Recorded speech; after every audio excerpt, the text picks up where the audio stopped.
Kami ajakkan untuk langsung bergabung dari Balai Kota. Kita dengarkan pernyataan dari Gubernur DKI Jakarta, Anies Baswedan.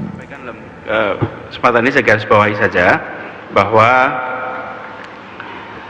kondisi penyebaran COVID di Jakarta ini masih amat mengkhawatirkan. Tingkat penyebarannya masih cukup tinggi. Kalau kita perhatikan, lonjakan angka kasus cukup besar. Karena itu, pada seluruh masyarakat untuk serius di dalam melaksanakan pembatasan jaga jarak atau biasa disebut sekarang physical distancing untuk mencegah penularan. Jadi ini harus dikerjakan secara amat serius.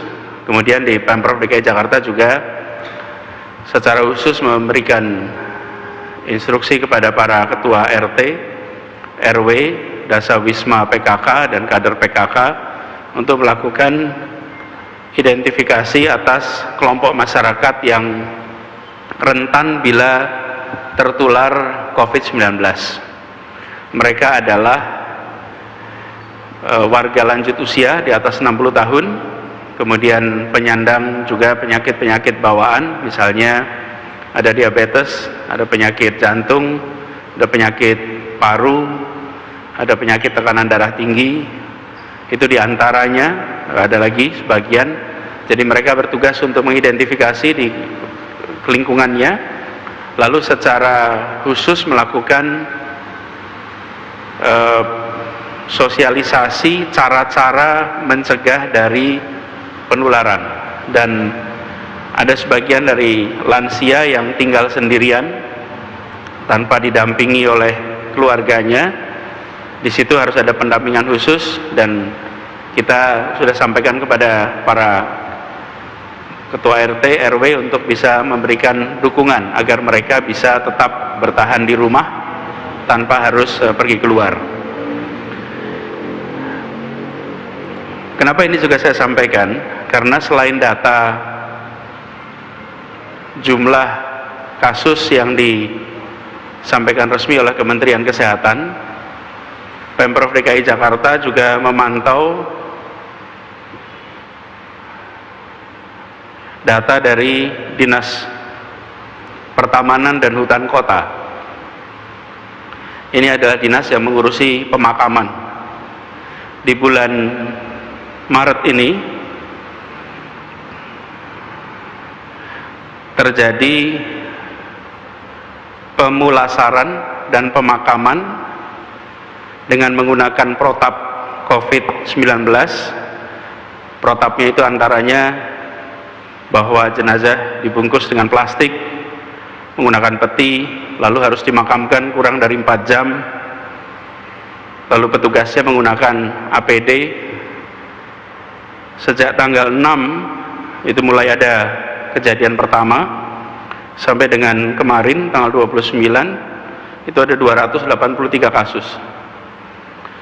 Artinya ini adalah mungkin mereka-mereka yang belum sempat dites, karena itu tidak bisa disebut sebagai positif, atau sudah dites tapi belum ada hasilnya kemudian wafat.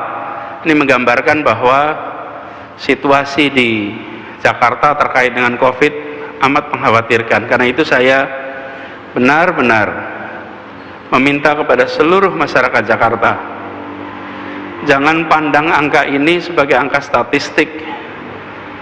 283 itu bukan angka statistik, itu adalah warga kita yang bulan lalu sehat, yang bulan lalu bisa berkegiatan. Mereka punya anak, mereka punya istri, punya saudara, dan ini semua harus kita cegah pertambahannya dengan secara serius melakukan pembatasan. Tinggallah di rumah, disiplin untuk menjaga jarak, lindungi diri, lindungi keluarga, lindungi tetangga, lindungi semua. Jangan sampai Dinas Pertamanan dan Hutan Kota yang mengurusi makam ini punya angka yang lebih tinggi lagi. Mari kita ambil tanggung jawab semuanya. Itu juga sebabnya kenapa kami merasa perlu untuk menyampaikan pesan yang amat kuat pada seluruh masyarakat soal ini. Saya rasa itu saja yang perlu saya sampaikan. Tadi, ya silakan.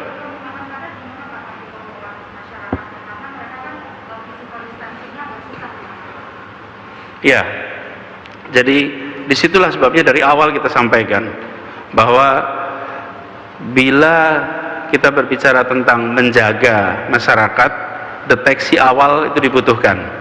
Para ketua RT, RW yang menemukan kasus bisa langsung lapor kepada lurah, dan wali kota sudah menyiapkan tempat-tempat apabila ada masyarakat yang memiliki gejala COVID atau masuk di dalam kategori ODP, PDP yang harus melakukan self isolation, mereka akan dibantu disiapkan tempat di luar pemukimannya.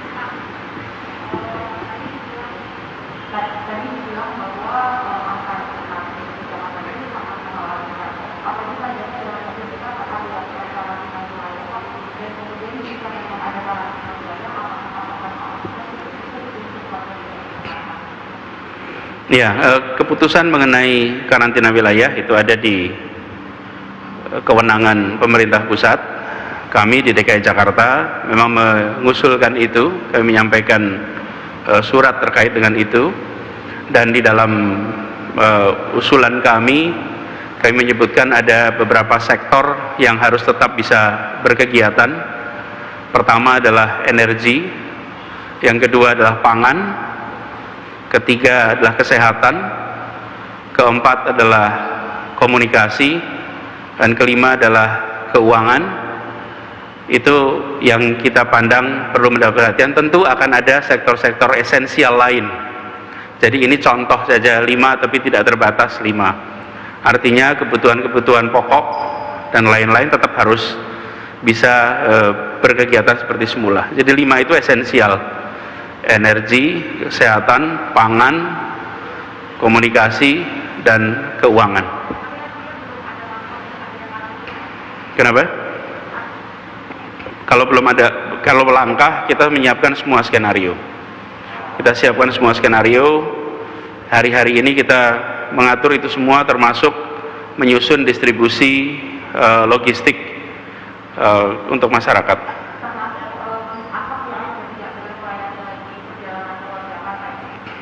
Ya, itu salah satunya.